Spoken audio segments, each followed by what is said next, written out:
Growing fresh sage.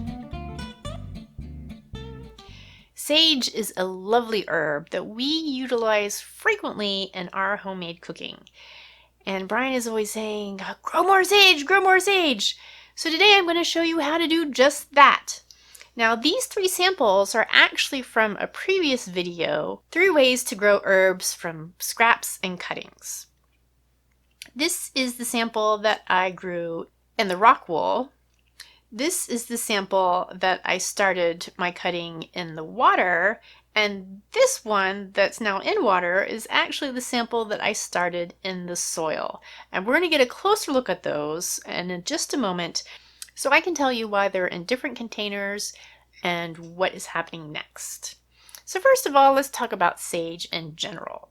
Sage is an herb that, surprisingly enough, is closely related to the mint family. However, its growing conditions couldn't be farther remote from what the mint family enjoys.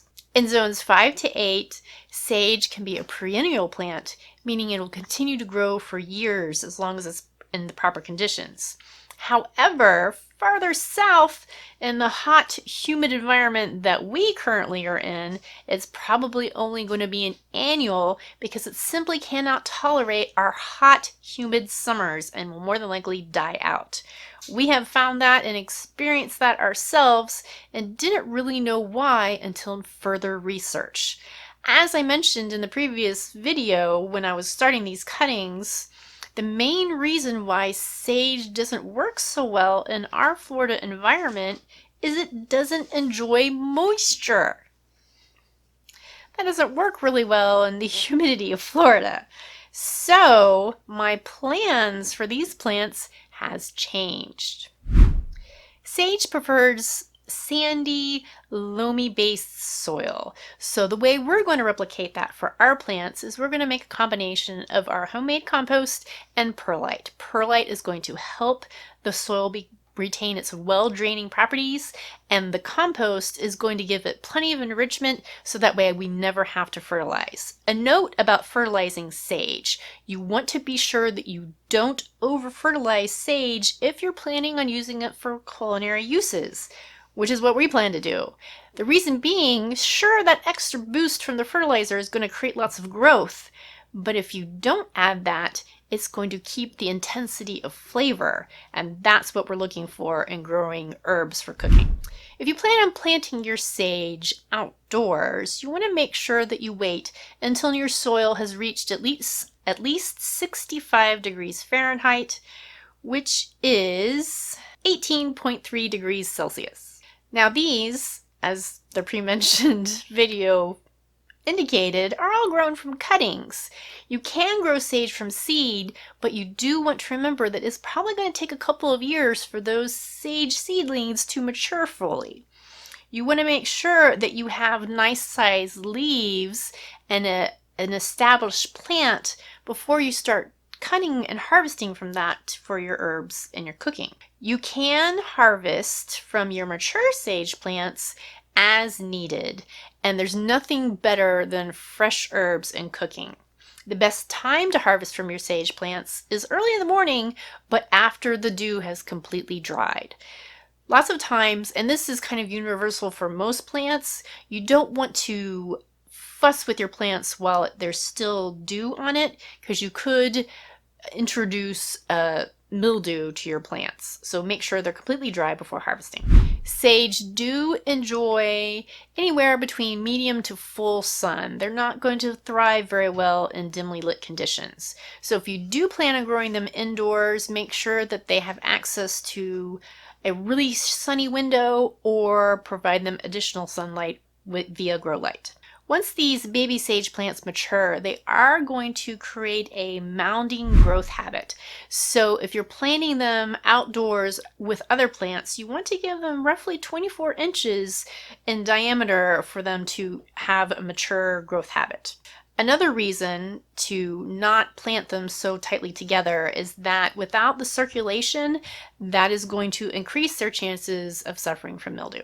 They are drought-tolerant plants due to their dislike of being overwatered. So the best way to tell when to water them is you want to wait until their soil is completely dry before reapplying water. One of the things we noticed, particularly on our sproutling that we started in the water, is that the new growth was starting to curl, yellow, and show brown spots. All three of these things are clear indications that that plant was receiving too much water. And obviously, since we were growing it in just water, that was the case. So now that we've learned all this wonderful new information about sage, we will be growing our sage indoors, and that way it's going to extend its growth period here in hot, humid Florida, and we'll be able to provide the very specific needs that it requires without having to fuss over them too much.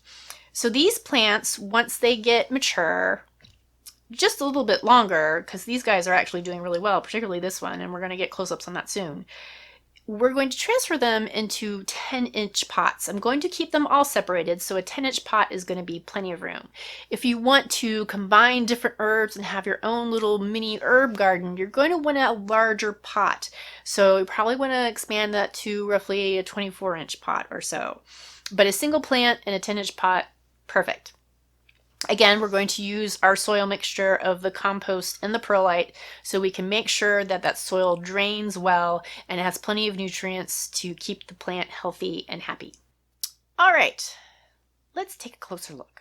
All right, you can see these leaves are still curled, but these are the leaves that I want to show you now.